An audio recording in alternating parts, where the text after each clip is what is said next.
Hello बच्चों, आज मैं आप लोगों को क्लास 10th का जो आपका चैप्टर नंबर 2 है ना पॉलिनोमियल्स, इसको कराने वाली हूँ। और वो भी किससे? आपकी जो RS अग्रवाल की बुक है ना उससे कराने वाली हूँ। इस चैप्टर को हमने RD शर्मा से कर लिया, NCERT से कर लिया, इसके इंपॉर्टेंट क्वेश्चंस कर लिए, प्लस जो गवर्नमेंट स्कूल से सपोर्ट मटेरियल की बुक मिलती है उससे भी कर लिया इस चैप्टर को। अब बारी है RS अग्रवाल से, ठीक है। तो चलिए शुरू तो हमने ये चैप्टर कर दिया था। क्वेश्चन नंबर 1 to 12 हम कर चुके हैं, तो इसकी एक ही वीडियो है 1 to 12 की, चैनल पे अपलोड है, प्लेलिस्ट भी बनी हुई है, वहां से कर लेना। आज हम क्वेश्चन नंबर 13 से स्टार्ट करते हैं, ठीक है। क्या कह रहा है आपसे यहाँ? If alpha and beta are the zeros of the polynomial, एक पॉलिनोमियल आपको दे रखा है और अल्फा और बीटा उसके जीरोज आपको दे रखे हैं। सेटिस्फाइंग द रिलेशन, एक रिलेशन दे रखा है यहाँ, alpha square plus beta square plus alpha into beta is equals to में 21/4। Then find the value of k. जो ये के है ना, इसकी वैल्यू फाइंड करनी है, ठीक है। सबसे पहली बात, मैं इस पॉलिनोमियल को इधर लिख लेती हूँ। तो ये मेरे पास 2x स्क्वायर प्लस का है 5x और प्लस का है के। देखा जाए तो यहाँ a की वैल्यू 2 है, b की वैल्यू यहाँ पर 5 है और c की वैल्यू यहाँ पर k है। अब सम ऑफ जीरोज मतलब अल्फा प्लस बीटा वो होता है -b/a, ये आपको याद रखना है। तो alpha plus beta minus b की जगह 5 और ए की जगह 2 आ जाएगा, ठीक है। प्रोडक्ट ऑफ जीरोज मतलब अल्फा इंटू बीटा वो होता है c/a। सी की वैल्यू k और a की वैल्यू 2 है, क्लियर है ना। अब आपको क्या करना है, यहाँ पर alpha square plus beta square की वैल्यू निकालनी है, वही तो आप पुट कर पाओगे। अब वो वैल्यू हम यहाँ कैसे निकालें? तो देखो, एक आइडेंटिटी होती है मेरे पास a प्लस बी के होल स्क्वायर की, तो वो मैं अल्फा प्लस बीटा के होल स्क्वायर में लगा रही हूँ, ठीक है ना। A square plus B square plus 2ab। अब देखो, अल्फा प्लस बीटा मैंने अभी निकाला है -5/2। Alpha square plus beta square नहीं पता, अल्फा इंटू बीटा k/2 पता है, तो ये हो जाएगा 25/4। अब यहाँ पर ये इधर आ जाएगा माइनस कट। अच्छा, इसको कट कर सकते हैं, चलो अगले स्टेप में कट कर देंगे। तो ये हो गया 25/4 माइनस का k is equals to alpha square plus beta square. तो वैल्यूज निकल गई। अब जो मुझे रिलेशन दे रखा था alpha square plus beta square plus alpha beta is equal to 21, इसको यूज करते हैं। चलो,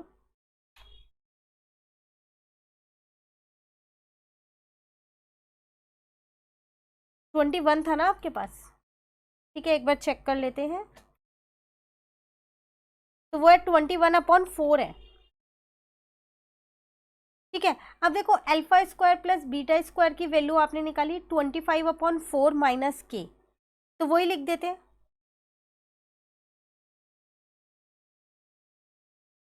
और अल्फा इंटू बीटा की वैल्यू आपने निकाली है k/2, तो यहाँ आ जाएगा k/2 इज इक्वल्स टू में 21/4, ठीक है।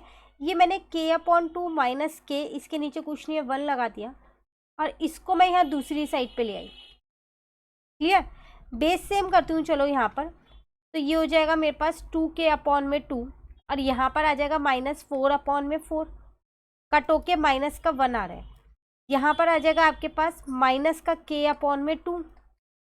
कट हो गया, k की वैल्यू फाइनली कितनी आ गई मेरे पास? 2 आ गई, क्लियर। ये था आपके पास क्वेश्चन नंबर 13। चलिए आते हैं क्वेश्चन नंबर 14 पे।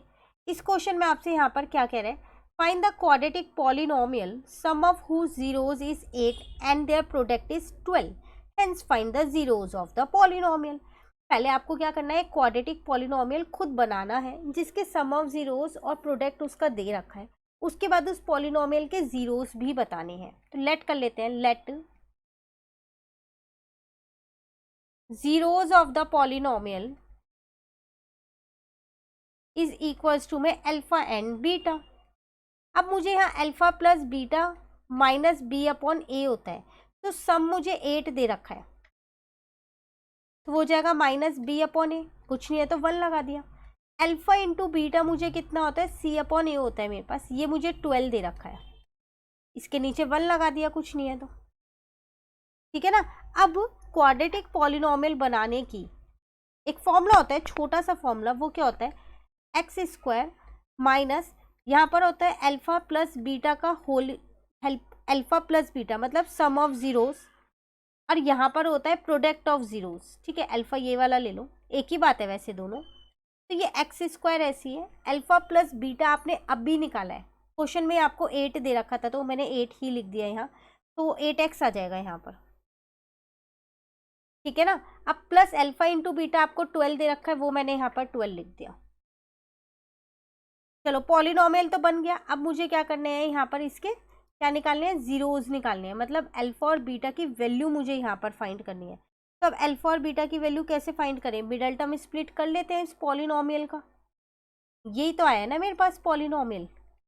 तो प्लस माइनस करके तो माइनस का 8x चाहिए और मल्टीप्लाई करके 12 चाहिए, तो कौन कौन से नंबर लें, 12 जो होता है वो 3 4 जो होता है, पर 8 नहीं आ पाएगा, तो 6 और 2 ले लेते हैं, उससे आ जाएगा हमारा इजीली, ठीक है। तो एक्स स्क्वायर माइनस का 6x माइनस का 2x प्लस का 12, पेयरिंग कर दी, तो यहाँ आ जाएगा x माइनस का 6, यहाँ से 2 कॉमन ले लिया, तो एक आ गया x माइनस का 6, एक आ गया x माइनस का 2। अब जीरोज निकालने के लिए इसको क्या किया, 0 के इक्वल रख दिया, ठीक है ना। तो x की वैल्यू यहाँ से 6 और यहाँ से 2 आ गई, इसका मतलब अल्फा 6 आ गया और बीटा 2 आ गया। पॉलिनोमियल्स के जीरोज निकालने थे, वो भी हमारे यहाँ निकल गए। क्लियर। नेक्स्ट क्वेश्चन नंबर 15 देखते हैं। यहाँ पर 15 है आपके पास, find the quadratic polynomial the sum of whose zeros is 0 and their product is -1, hence find the zeros of the polynomial. Question same है, सिर्फ डिजिट चेंज कर दी है। तो क्वाड्रेटिक पॉलिनोमियल अभी हमने जाना कैसे निकालते हैं, X square minus alpha plus beta मतलब sum of zeros plus alpha into beta मतलब product of zeros. Sum of zeros मुझे 0 ही दे रखा है, प्रोडक्ट ऑफ जीरोज -1 है, तो ये हो जाएगा एक्स स्क्वायर, ये तो पूरा हट ही जाएगा ना एक तरीके से, यहाँ आ जाएगा माइनस का 1। क्लियर है ना। तो ये आपका पॉलिनोमियल तो चलो यहाँ पर बन गया। अब क्या कह रहा था, इसके जीरोज फाइंड करो, तो एक्स स्क्वायर -1 है ये आपके पास, ये पॉलिनोमियल है, तो कैसे निकालोगे, इसमें एक x प्लस 1 और एक x माइनस 1 कर दो। अब जीरोज निकालने के लिए एक बार इसको 0 के इक्वल रख दिया और एक बार इसको 0 के इक्वल। मैंने यहाँ एक आइडेंटिटी यूज़ की है ए स्क्वायर माइनस बी स्क्वायर की, जो होती है मेरी a प्लस बी और a माइनस बी। जो भी आइडेंटिटी यूज़ करोगे ना, हमेशा लिख के ज़रूर आना है एग्जाम में, ठीक है।